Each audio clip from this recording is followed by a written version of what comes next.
فإذا قضيتم مناسككم فاذكروا الله كذكركم آباءكم أو أشد ذكرا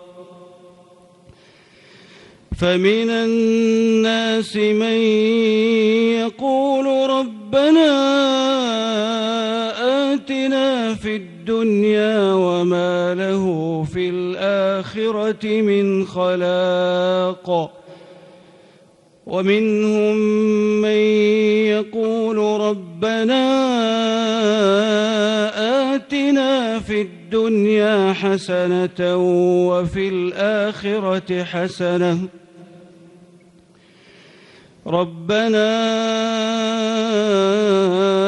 آتنا في الدنيا حسنة وفي الآخرة حسنة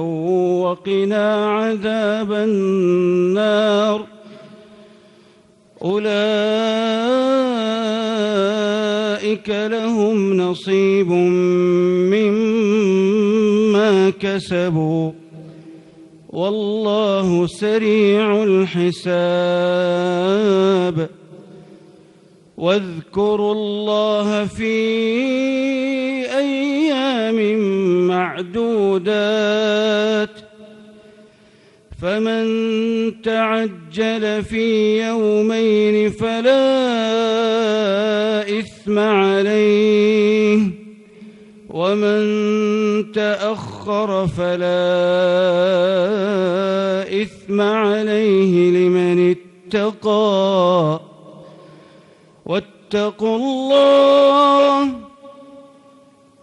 واتقوا الله واعلموا أنكم إليه تحشرون.